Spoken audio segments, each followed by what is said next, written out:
Good evening. We are making this talk both physical and online. Of late, my institute, Library of Tibetan Works and Archives, is trying to use modern media and technology as much as possible so that many people can benefit.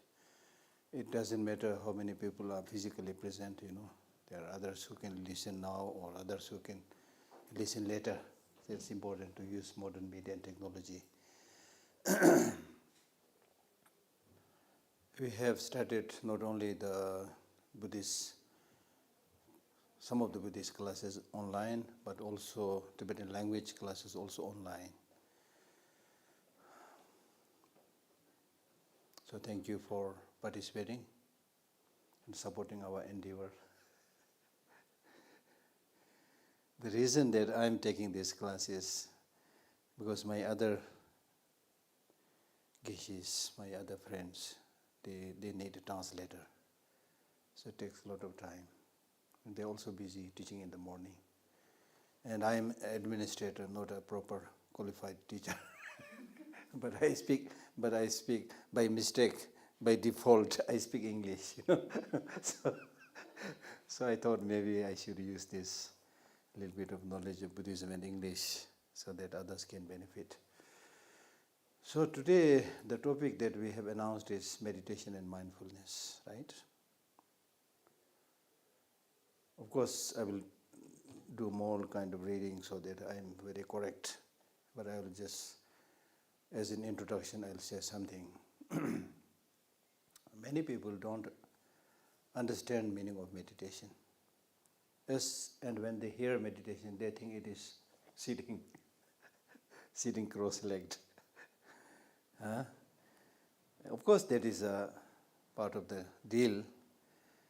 But meditation basically means getting your mind habituated. We'll read this later on also, but I'm tempted to say it right now. So meditation means making your mind habituated. Habituated with what? Anger, jealousy, hatred. Fortunately or unfortunately, in that area we are all advanced meditators. So we don't need to get habituated with that. Rather, we need to, do away with that die-hard habit. So here, habituated means habituating with positive ways of thinking, habituating with the positive emotions, like loving kindness, compassion, patience, effort, and so many good qualities are there in which we are not so habituated. So that is the meaning. So my talk is done now. So in a way it's really like that. Now the rest we have to do. Getting habituated. You're getting habituated with positive emotions. You need to do, I can't do. It's not like construction of a building. If it's a construction of a building, then I construct the first floor, and then I get very busy. Then I tell my friend, please, I'm very busy. I'm going, please look after construction of the second floor. He will say yes. But with spiritual practice, I can't say I meditated on compassion for such and such level. Now I'm very busy, please continue for me. You can't do that, right? So therefore, it is something that we need to do. Not only in spiritual practice, but in any other thing, unless we individually do something, there will be no development, there will be no progress. So that is something that we need to understand right in the beginning. Personal self-responsibility is very, very important. Then the question arises, okay, if meditation means getting habituated with positive emotions, why do I need to have my mind habituated with positive emotions? Why should I? Kusho yape ya? Yasu. Okay. Oh. So getting habituated means why I should get habituated. I should get habituated with positive emotions because I want happiness, do not want suffering. And some of you who may have listened to some of my previous talks, you must be very familiar with what I'm saying right now. Because whenever we have gathering like this, the first question I ask people is, do you want happiness? Of course we do want, but we forget. In our day-to-day life, we forget. And we live our life in such a way as if we don't want happiness. That's why we need to remind us again and again, I want happiness. So everybody says, I want happiness. Then I, in order to tease people, I'm very fond of teasing. In order to tease people, then I tell them, okay, you want happiness. Okay, please put your signature. Then I gather I'm just joking. Gather their signature. Then after they write it, okay, you said you want happiness, but the next and most important question is, for how many days you want happiness? For how many days you want happiness? So when I ask this question, then people, they smile, they laugh. And then I ask them, why are you laughing? Then they say, Geshe-la, when it comes to having happiness, it's not for a few days. It is for as long as possible. These are very, very important for us to know. I want happiness. I want happiness not for 1 day or 2 days, but I want happiness as long as possible. We forget this. That's why I'm saying this. In our daily life, now you are thinking, I'm also thinking and asking question. Then you say, yes, I want happiness as long as possible. But in our daily busy life, we live our life in such a way as if forget about long-lasting happiness. It looks like we don't even want happiness. We only want pleasure. We make a big mistake between happiness and pleasure. Right? Pleasure. Pleasure means pleasure of the senses. Something nice to see, something beautiful to see, something soft to touch, something fragrant to smell, something delicious to eat, something melodious to listen to.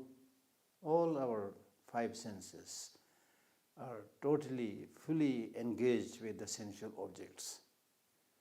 That's why today, especially in today's world, because of the speed of science and technology, they produce so many shiny gadgets, attractive gadgets, Our minds are like baby mind, We do say I'm grown-up people, but we actually act exactly like babies. When we see these shiny gadgets and new things, we just run after it. I want this. So we have our senses fully involved in the sensual objects. You need these sensual objects all the time. In order to enjoy those sensual objects, you need money. And for that, you need to do running. And that's why we say, I'm busy. In a challenging note, I've been telling people it is not important that you are busy. Is it important that you are busy? Is it important that you are busy? No, I'm saying, at least from my point of view. No, it's not important you are busy. What is important is, what are you busy about? If you are busy for the right thing, then you must be busy. This famous text called Sutra Alamkara by Maitreya Nath. There also he says, those who carry the burden of the suffering sentient beings on their head, gola simjin kurjin kurwai, simbachone thalji dominji, those bodhisattvas who carry the load of the sentient beings on their head, it doesn't look nice for these bodhisattvas to move slowly, as if nothing to do. They have to run, then they must be busy. When it comes to helping others, they must be busy. When it comes to getting their long-lasting happiness, when it comes to getting nirvana, enlightenment, other good things, you should be happy. You should be busy. But we are normally busy with the fleeting pleasures, 5-minute pleasures. And it is because of our giving too much credit to the senses, the mental consciousness doesn't even get an opportunity. That's where we go completely wrong. Because we all agree that we want a long-lasting happiness.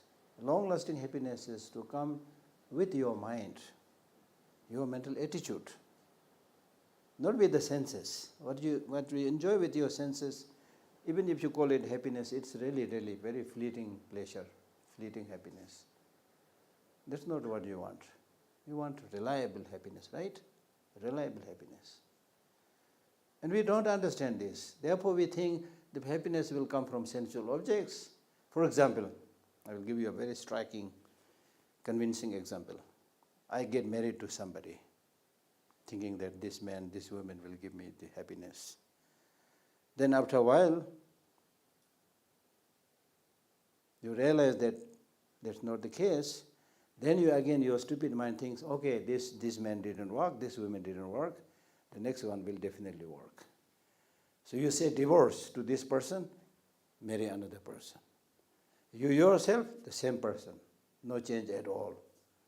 No sense of responsibility, no concern, no bigger picture. And then you get do the second marriage. Also doesn't work. You see? Then maybe the third. It is actually happening in many cases. Why I'm saying this? I'm saying this because we think happiness will come from outside. If you change your wife, happiness will come. If you change your husband, happiness will come. If you change the furnitures of your room, happiness will come. No, you can do all this if that is necessary and important, but what's important is unless you change yourself, unless you change your mental perspective, you're not going to get that long-lasting happiness. At the most, you'll get that fleeting pleasure. Right? So therefore, if we want long-lasting happiness, we need to start thinking differently. Thinking differently means basically using your mind, mental consciousness. If possible, not only mental consciousness, but the subtlemost consciousness. So in order to use the mind, you need meditation, you need mindfulness, you need to be alert, aware, cognizant, observant, you see. You should not be just carried by the environment, by the surroundings, by the people around, right? So you have to be very alert. Why you have to be very alert?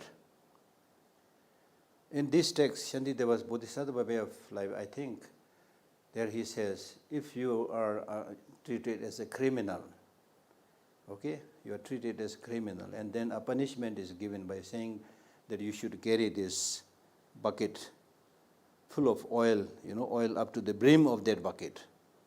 You carry it with concentration. If you spill one drop, you will be beheaded. Then, of course, you will be very attentive, very alert, right? Because it's a matter of your life. So similarly, you should pay attention. Right now, we don't pay attention because we think it's okay. It's not okay. It's not okay. Death can come anytime. Sickness can come anytime. Problems with this, with that, anything can come anytime, right? So you need to be very alert. Very, very attentive. Right? What you eat, very attentive. If you're not attentive, then you see, oh, this looks good, I like sweet, I like sour, whatever. You put everything, then you get sick. Even on such a small area, we make mistake because we are not mindful, we are not meditative, we are not alert. So what I'm trying to say is you need to live your life in such a way so that you hardly get sick. It's in your hand. It's difficult never to get sick, but much, I would say 80%, 90% is in your hand.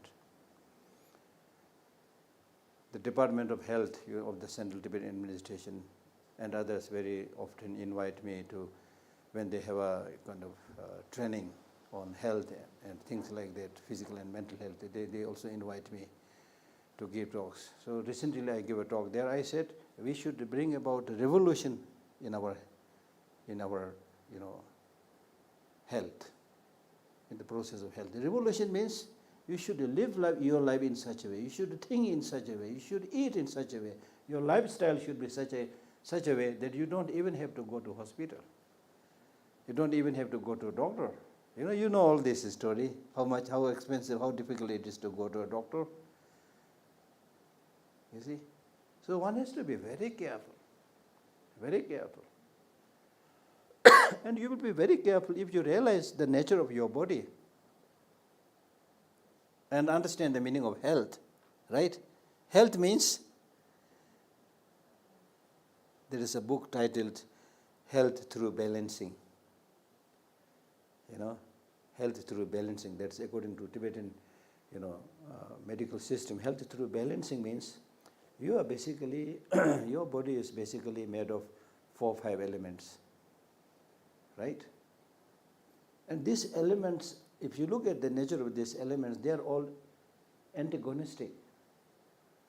Fire, water, wind, all these are antagonistic. They are enemies, kind of. They are kind of enemies. So when you say you are healthy, it means the elements are of equal power. The 7th Dalai Lama, I think, in one of his, books,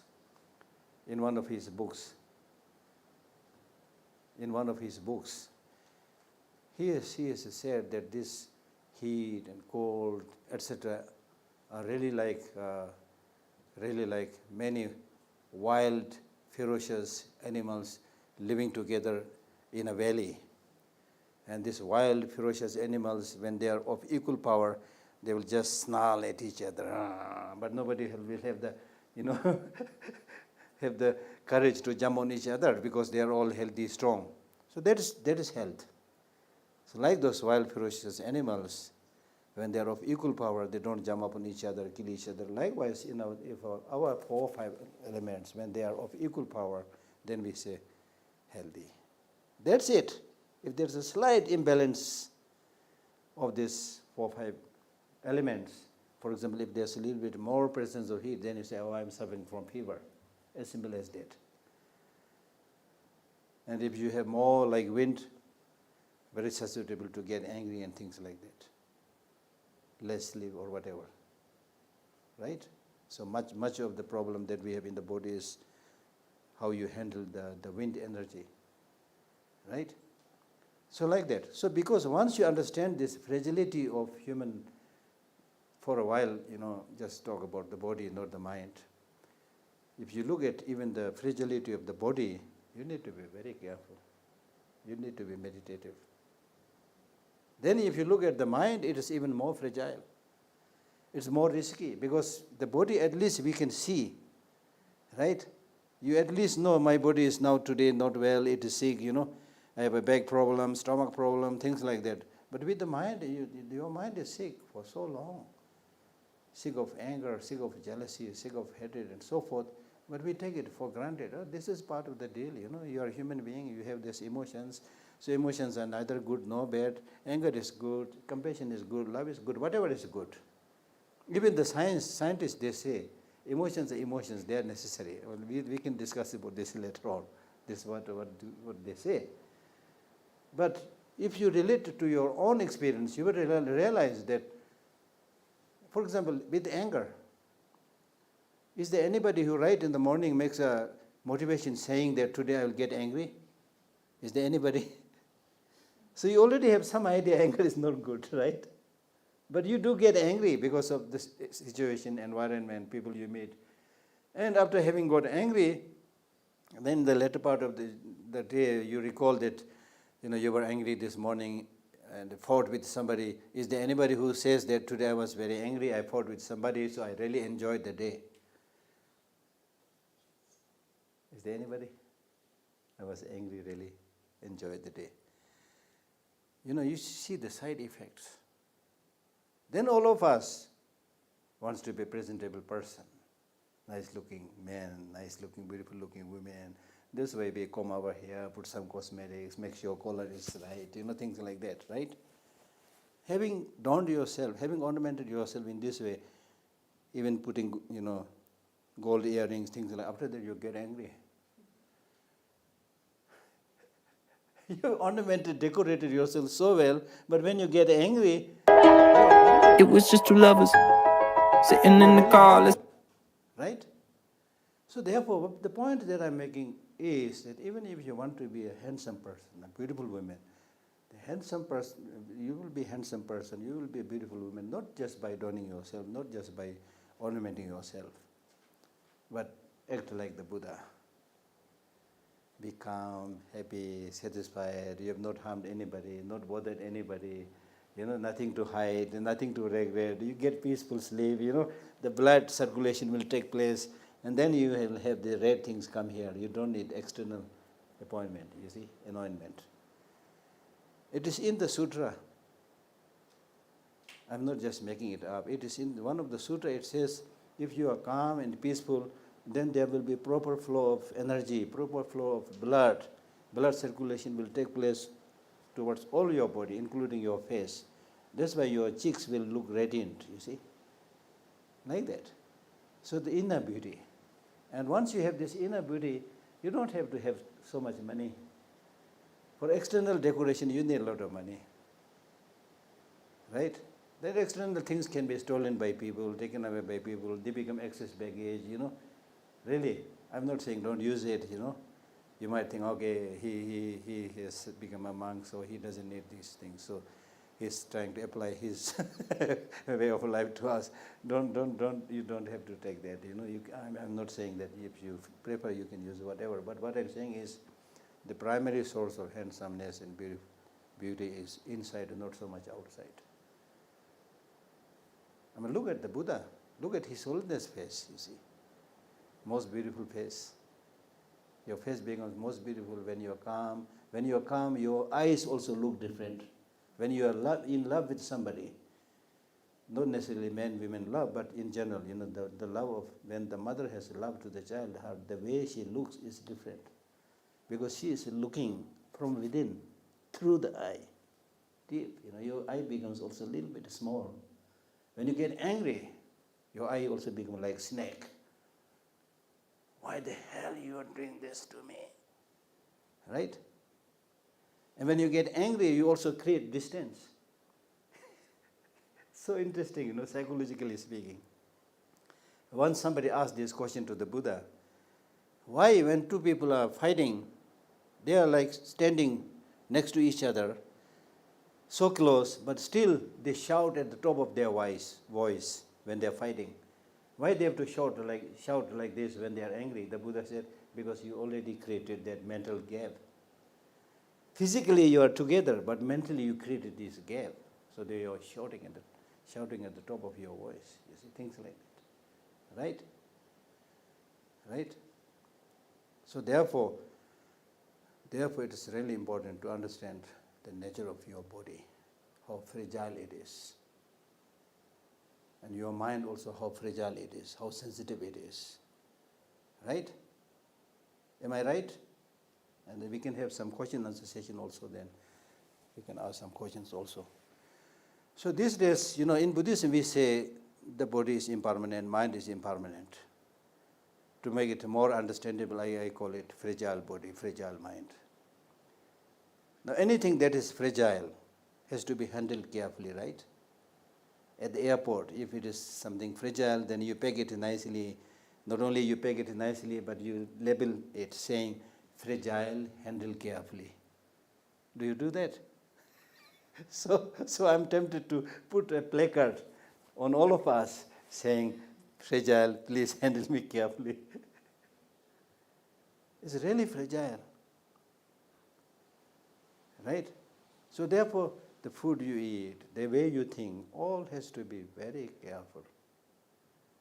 So Buddha is basically, simplify everything. He's basically saying, be careful. Wherever you go, be mindful, be attentive, be careful, be careful, be careful.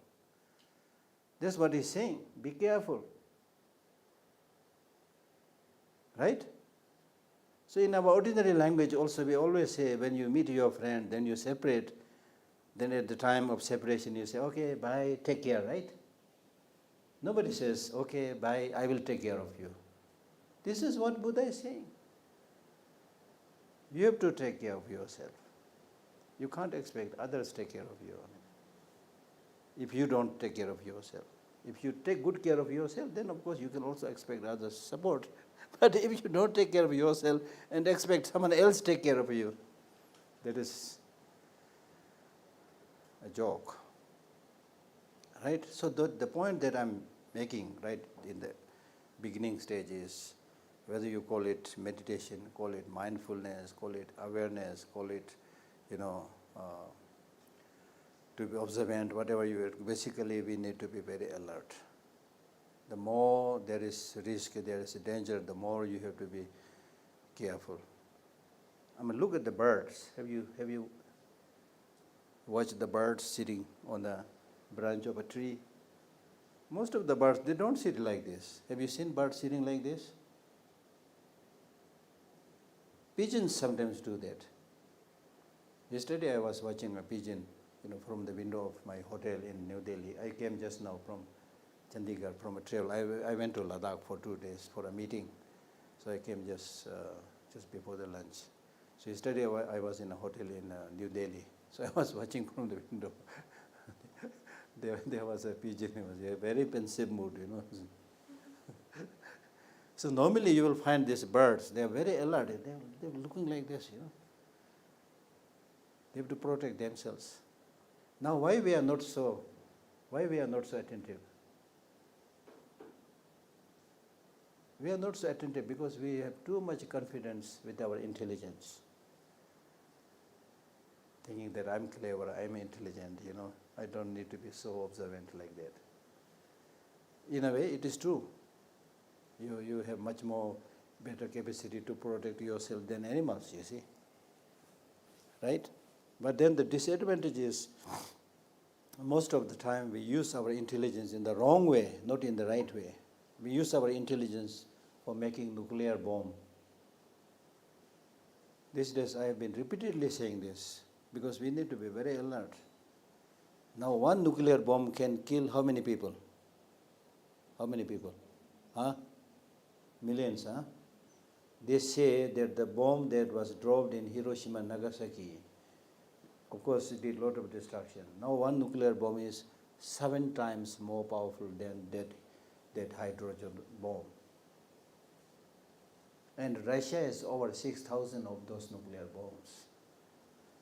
America had more than 5,000, has. And many countries have it. Now many are making it. They say for deterrence. There is an element of truth because others will believe you see. So this is what we are doing, the so-called intelligent human beings. And in Buddhism we say you don't have to kill people, they will die. I call this wisdom.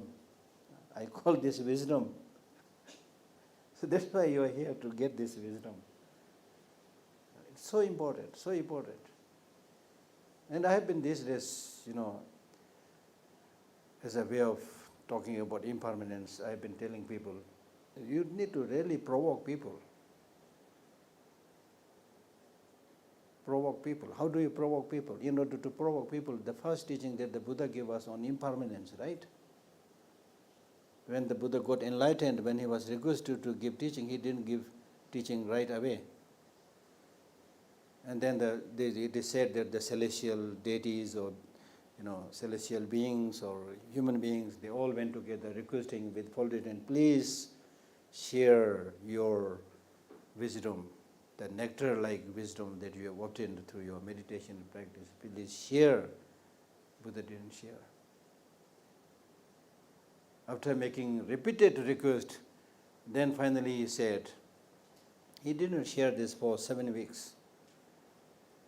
And he responded by saying, I found something which is profound. Now look at this, each of these words. I found something profound, peaceful, free from fabrication, clear light, unconditioned. 5 characteristics. I found this. Nobody will understand it. Let me do my meditation. Don't bother me. And he said this because of many reasons. One reason that he said this was because he was saying, if you want to listen to what I found, you need to be serious. Don't come here just to pass your time. You have nothing else to do. You come here, listen to me, don't practice, no use. That's what he's saying. Be serious. And you have to be serious given your fragile mind and body, as I already mentioned. You need to be serious. Right? Then, yes, of course, he is also true, right, that he really found something very profound, like the shunyata, the clear light mind. All this, nobody has taught this before.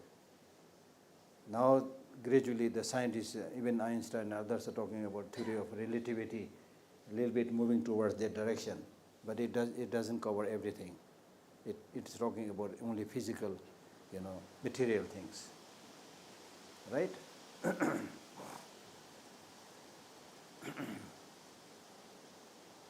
Right? And peaceful. Once you understand that, everything will be peaceful. Free from fabrication. When he says free from fabrication, we are all running after fabrications.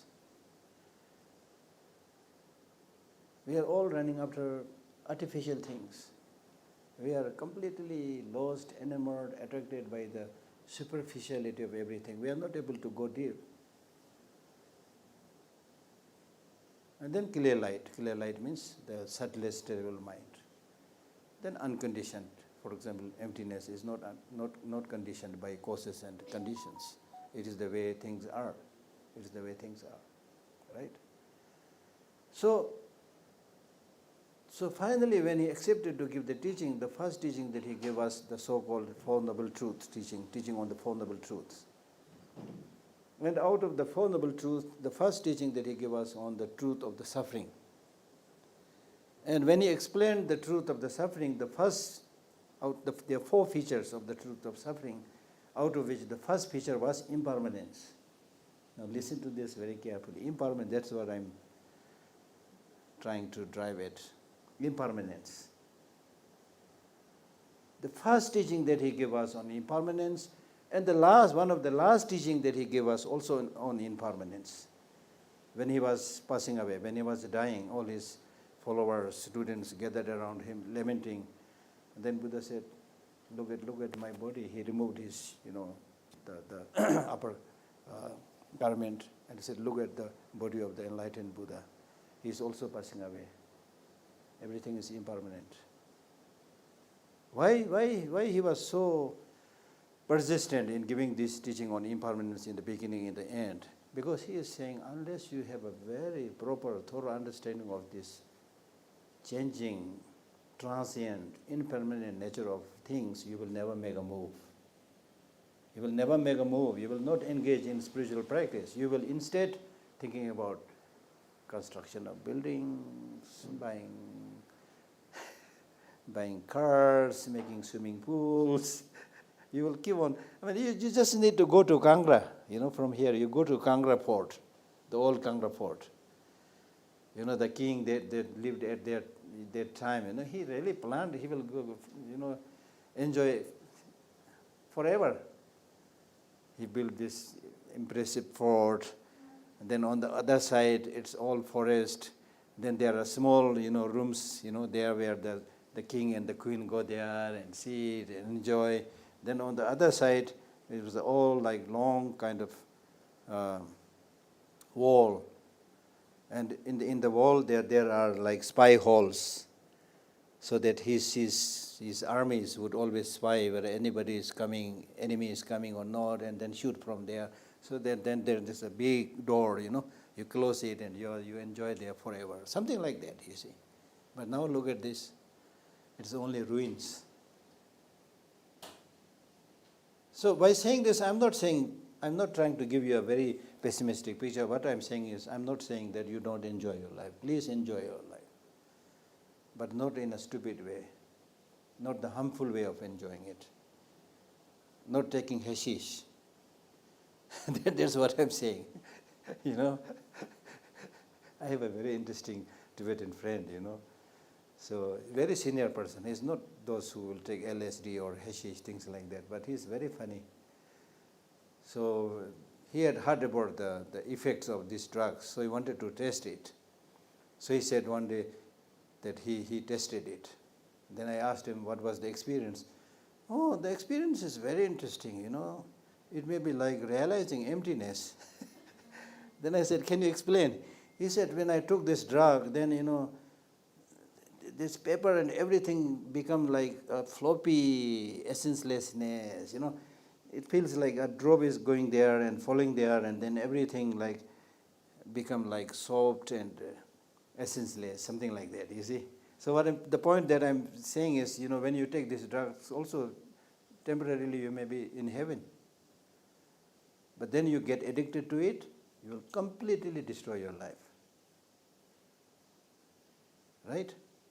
So that's what I'm saying. So don't get addicted, but get habituated with positive things. Don't get addicted with negative ways of thinking. If you get addicted with, that is the other side of meditation.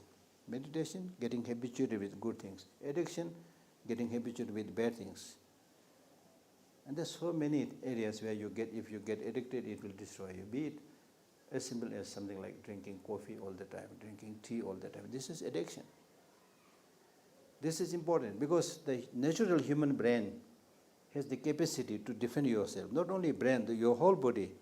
If you leave it to its natural state, it has the capacity to protect you.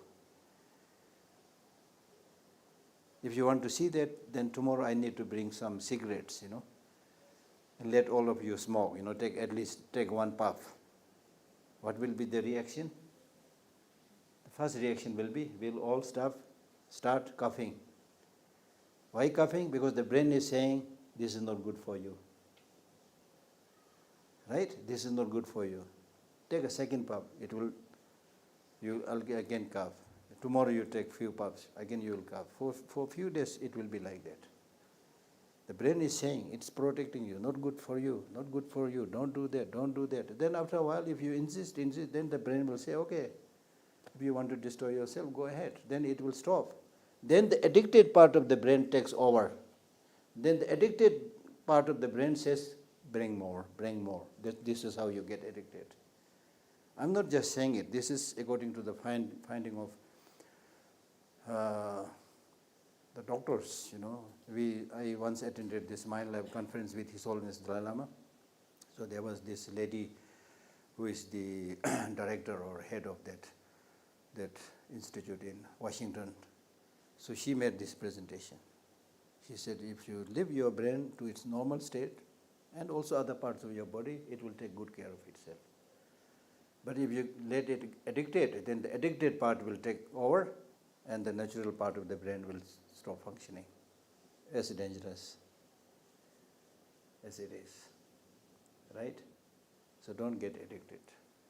So, to make a long story short, we need to do these spiritual practices. We need to do meditation. Not because it is something sacred, not because somebody said it, That the one very important teaching that the Buddha gave is, he is always saying, be realistic, use your brain, use your mind, think. If it is good for you, practice. If it is not good for you, leave it. He never says, just close your eye and follow me blindly, everything will be taken care of. You see, I am the one who has the supernatural power. I'll give you this light and boom, you are enlightened. He never says things like that. For certain very special people, maybe he says it in a different way, I don't know, but generally he says, for example, this quotation where the Buddha says, I'll say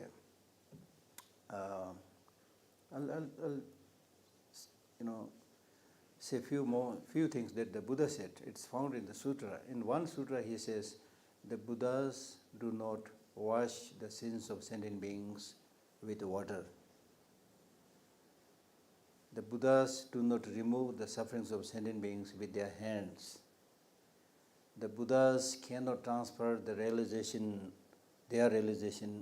into the mind of the students, followers. But the Buddhas can only show the path. So he's saying, do your homework. If you don't do your homework, you will fail. Like in a school, you see. This is what he's saying, so realistic. Then on another occasion he says, the Buddhas are your teachers, you have to do the job.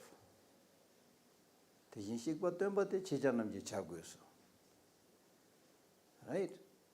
Then another, which is quoted repeatedly, says that, O bhikshus and scholars, just as the goldsmith judges the purity of the gold by cutting, rubbing, and putting under the fire, similarly judge my words and accept them if it looks good. Not because you respect me. Just like the goldsmith judges the gold by cutting, rubbing, and putting under the fire means that if you look at the level of the phenomena, there are three ways you understand the phenomena. One is what we call as the obvious phenomena, which hardly needs any explanation. I know you are sitting there. I know you are sitting. You also know I am sitting here. This is something that you can directly see. So those areas where you can directly see, don't ask other people. If you want to know about that, go and see, touch, see it for yourself. In Hindi में बोलता है ना, आँखों देखा हाल. In Hindi we say something that I have myself seen. Even there we fail, because we just listen to the gossip of other people. Oh, somebody said like that. Oh, somebody said like this. So Buddha is saying, no, don't do that. If you have not seen by yourself, if you have not heard by yourself, don't talk about it. Seeing by yourself, hearing it by yourself is so important. That is why nature has also given us 2 eyes, 2 ears, mouth only one, right? Only one mouth. Ear 2, also two sides. Huh? So use these 2 ears and 2 eyes. Speak less unless you have really seen it by yourself or heard it by yourself. So don't be a rumor mongering person. Look at the news in these days. Look at the news. They are just gossip, full of gossip, biased gossip. Brazen, shameless talks. Most of the media is, unfortunately, like that. There's no sense of shame, no sense of honesty. All you are concerned about is your own money, salary, things like that. So people listen to that, and then people don't think, then they start believing that, you see. So it's important to really, think by yourself, right? It's very important. So therefore, the first teaching that the Buddha gave us on impermanence. Impermanence also many levels. Grosser impermanence, subtle impermanence, very subtle impermanence. Grosser impermanence means, for example, during this monsoon period, all over the world, especially in Beijing, and also in India, like state like Himachal Pradesh, you have seen by yourself, at least through television, that buildings just being carried by the water, cars and so many things. In front of your eye, they are all destroyed. This is the grosser impermanence you can see, but the subtle impermanence you don't see. The grosser impermanence, that change in the level of the grosser level is taking place because subtle changes are taking place. Now here also, when you talk about meditation and mindfulness, it's so important to have meditation and mindfulness. When you do the construction right in the beginning, where are you doing the construction? So many of these buildings, they are constructed just because of, I'm sorry to say that, in many cases, I should not say everybody, but in many cases, people don't care about that. People just want quick money. It should be by the side of the river. Tourists will come there. I'll make money, all those things. Then see the result. As simple as that. That's why we need to be meditative. Where are you constructing your house? Where are you going right now? You see, many people, they don't plan and just go, boulders fall, they get killed there, you see. Right? So therefore, the Buddha has the more I read about him, his life story, the more I'm really amazed. And during the monsoon period, One, instance of his, one of his instructions that really amazed me was the Buddha had instructed his monks not to travel during the monsoon period. I used to think, oh, just meditation. No, it's more than that. You see, one is during the monsoon period, there are so many types of insects are breeding, you see. So if you go here and there, you are going to kill so many of them. That was one concern. Now the second concern, which I can probably deduce, is that so many people get killed, you see, during the monsoon. Falling of trees, things like that. So many reasons. So these teachings, they are so, if you practice it, they are so useful. Then he also instructed the monks not to have dinner. Now the people who are good in, the nutritionist or other people who work in the healthcare, they also say don't eat too much before you sleep, you see. There are many things like that. So anyway, the point that I'm making is whether you talk about meditation and mindfulness, don't just restrict it. Just sitting here like this,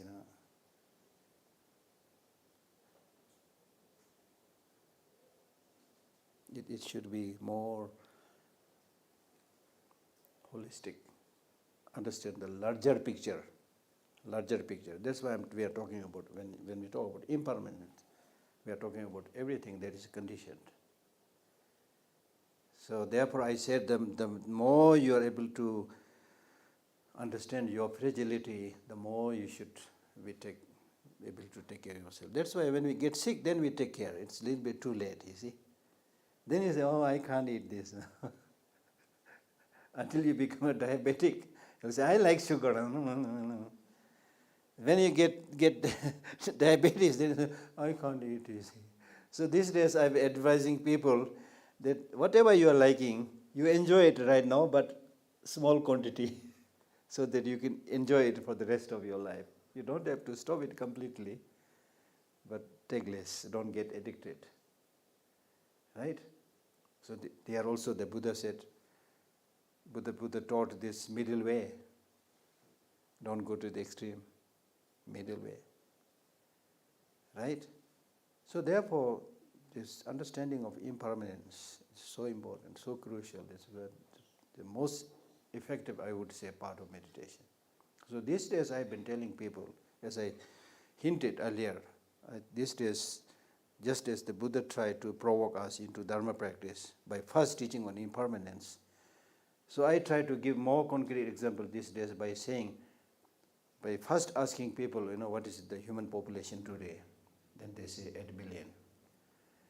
Then I tell them all these 8 billion people, counting from today, in 100 years, all these 8 billion people are dead.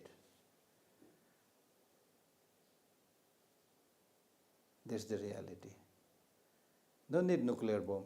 I'm not saying they will be killed by nuclear bomb. I can't predict that, but it's a natural thing. Now when I say all these 8 billion people are dead after 100 years, this is on average, I'm just talking. But then how long you are going to live is up to you. What is your age? Like for me, I'm 70 now, over 70. So that means maximum 10 years, 20 years. So when you understand this, then at least you will get some sense, okay, what should I be doing? I may be stupid. I may have been stupid in the past 70 years. Now at least now I should do a little bit better. Right? You see, the yoga teachers, when they teach yoga, they say, oh, the seniors who are over 60 or 70, they can't do all kind of yogas. Because when you are very young, that is the time for growth. This is little boys and girls, they are growing. Then when you are in your 30s or something, then that is the time to make you strong. Then you are over 60, 70, then that's the time that you should take extra care to take care of yourself. You need to take that extra care not because you are fragile only, but because you are in a way a storehouse of experience.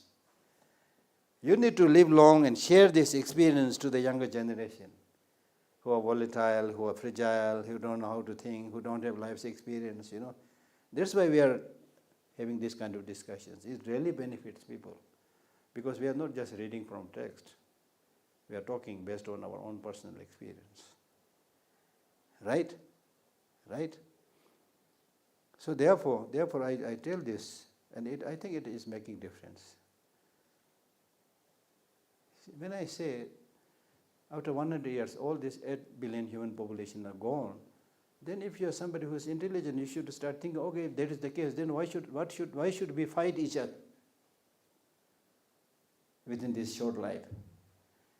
Why should we bully each other within this short life? Why should we exploit each other within this short life? Still, if you don't understand, then I normally give this example of 3 criminals, which I read in a book, Buddhist text. If take this example of 3 criminals who are caught and who will be executed tonight, say at 10 p.m. So what is time right now? It's around 4. Then 4 to 10 means how many hours? 6 hours? So it's definite they will be killed after 6 hours. So how they should be behaving during this remaining 6 hours? Corruption? Exploitation? Bullying each other? Does it make sense? If these 3 criminals are standing in front of us and still, not realizing that they will be killed after 6 hours, still if they bully each other, some of you might cry. Some of you who have more soft heart might cry. You might say that their heart must be made of stone or something, you see. Does it make sense? So we are more or less like those criminals. They have 6 hours. We have how much? Maybe if I give you some big discount, because you are all listening to me very carefully, so I'll give you a big discount. Let us say we live another 60 years. How should we live together? Should live together in such a way that you bring peace, happiness, harmony, bring more smile on the face of others.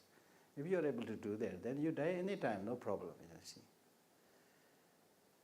If you are not able to do that, doesn't really matter you are like next to Bill Gates or what was that other person?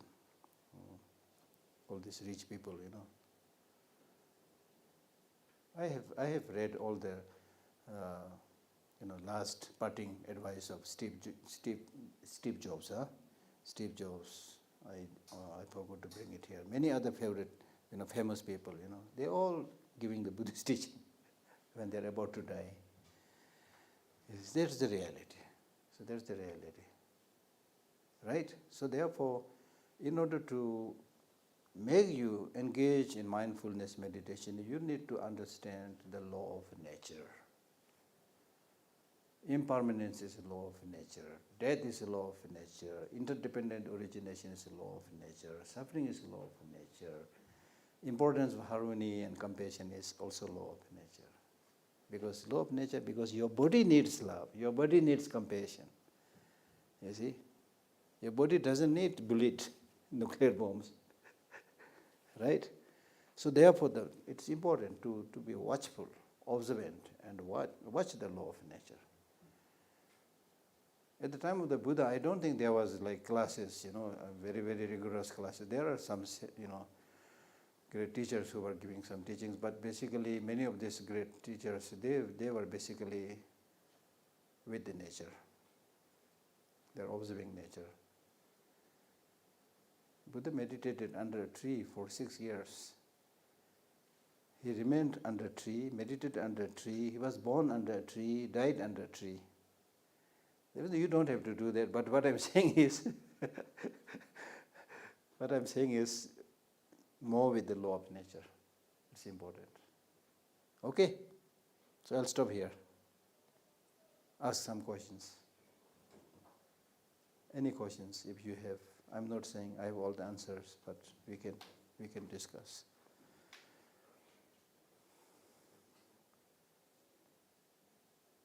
I have a question. Hmm? In your personal experience, Hmm. do you get like extra joy from spreading like the knowledge, or is it Of course. like? True. But what is the place of like? What kind of happiness? Like, is it like? Happiness means because I'm not making money from you, right? Of course, I'm not getting money from you, but I'm also not trying to get famous. If the fame comes, I'm not against it. But I'm not doing this to get more famous. Because if I want to become famous, there are many other ways of doing it, not like this. Not like this. And I know how many people are doing that. I know. If I want to get rich, I know how to do it also. I'm not stupid. Because I've seen how people are running restaurants and things like that. I'm just laughing at them. This is how you make money. You see? They want money but don't know how to serve good food, don't know how to keep the hotel clean, don't know how to welcome people. How are you going to make money, you see?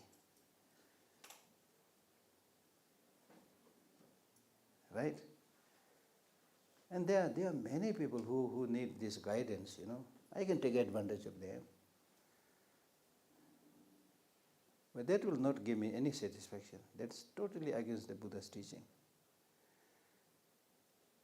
But especially when you grow old, these days, I've started saying this, but I've also started sharing this with many senior Tibetans and others by saying, now is time for you to think, what is it that you are going to leave for the next generation? What is it that you are going to leave? Parents, if they are rich, they will leave some money, maybe a building. But is that enough? So it's the responsibility of us, the elder generation, to leave the good things for the younger generation. Doesn't matter whether it is younger generation, it's your relatives or son, daughter or not. It doesn't matter. You need to give them good guidance so that they are compassionate but not stupid. Right? So that these people are able to bring at least happiness to at least some 20, 30 more people. That's what I want. And our sitting together, if there's any useful thing that you find and you share it with other people, that's the way we can benefit other people. Right? So that's why I'm doing this. Because since you asked this question, I should respond by saying that I've been translating for His Holiness Dalai Lama for 16 years. I was his translator. Many of you might know this. Then at His Holiness' suggestion, when I became the director of this institute, I was very happy actually, because to be with him is, of course, very special, but also a lot of responsibility, right? So before I make any disgrace, if there is a very smooth transit, then it's good. So the transit was not because I left the office, but His Holiness suggested you become the director, so it was a very smooth transit. So I was very happy. And I was also very happy because then I thought, okay, now it's 9 to 5, I have to go to office. Then after 5, I'll just do whatever I want, primarily reading books, maybe translating some books. I'm quite good. I'm not perfect, but I can do good translation. So I'll do all these things. But fortunately, people started coming because many of them know me when I was translating. They said, can you, Geshe, please give this talk? Can you come to Israel? Can you come to Russia? Then I started first traveling. Then I said, okay, maybe this year. Next time nobody will invite me. Unfortunately, more and more people invited me, so I kept on. So the point that I'm making is, I never made any initiative by myself to introduce myself, to make myself popular. I never said that I'm going to give this teaching, please come. This one is done by me, yes. Because now because more and so all these talks and teachings that I've given are, based on the request coming from people. Now during the last number of years, many people are saying, Geshe, your talk is useful. I mean, it's not because I'm a good speaker or things like that, but because the wisdom that I got from Buddha's teaching, from His Holiness, and then a little bit personal reflection.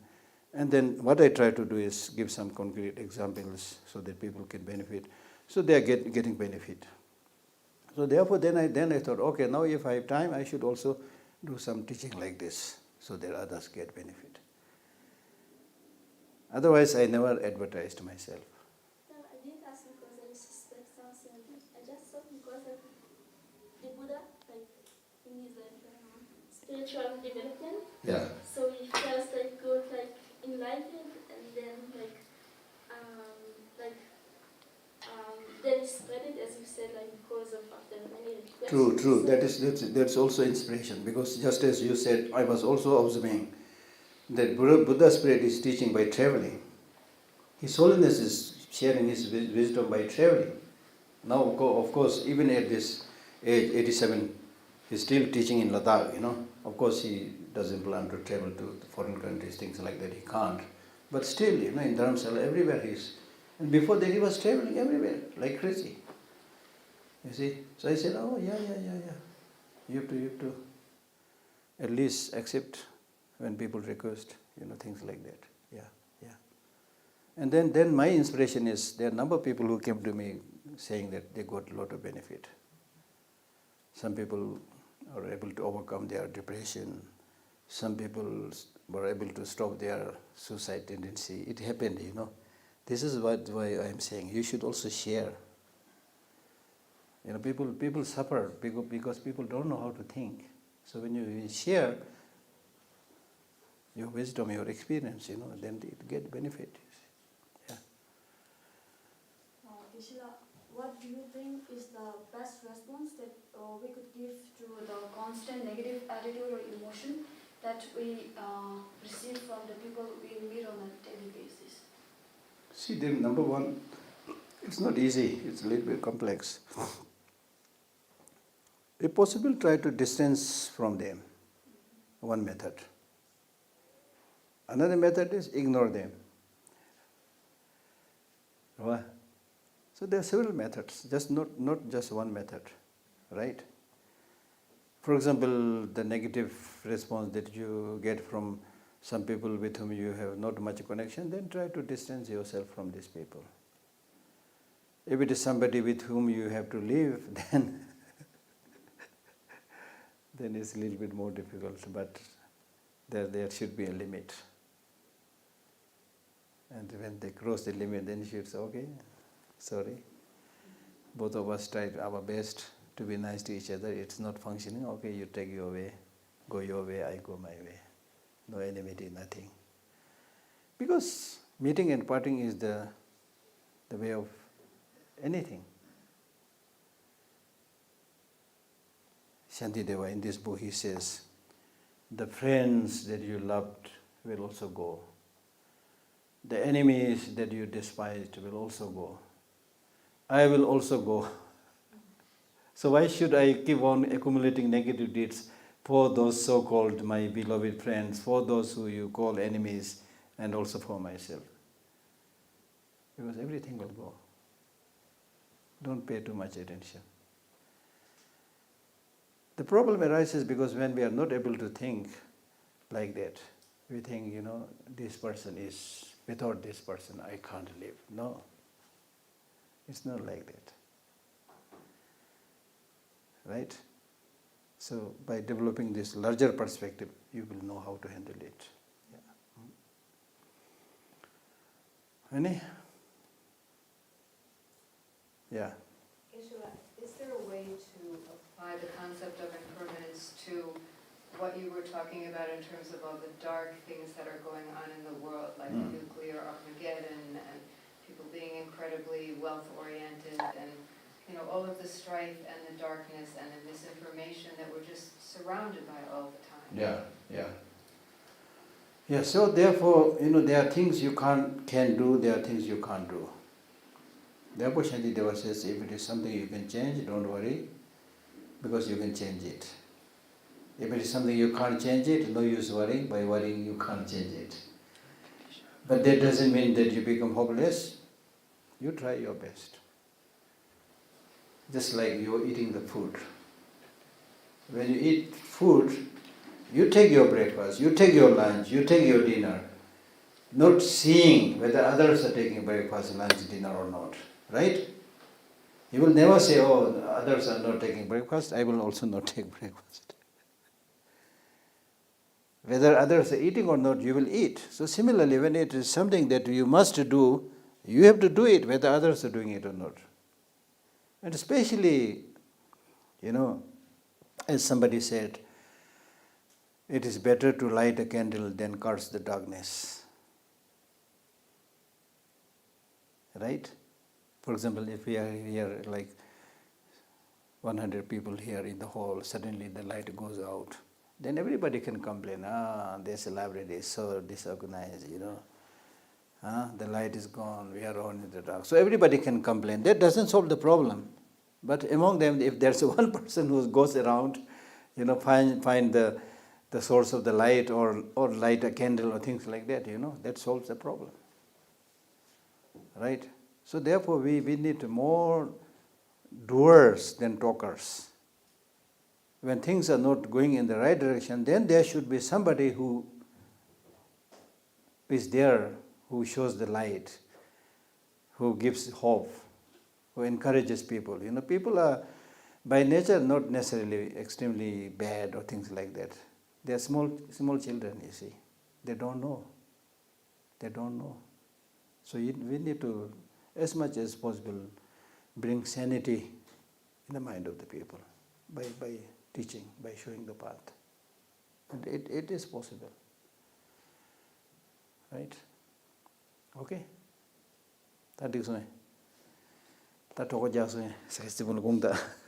Okay, we stop here today. To Geshe. Thank you. I hope you brought your umbrella and other things. Okay?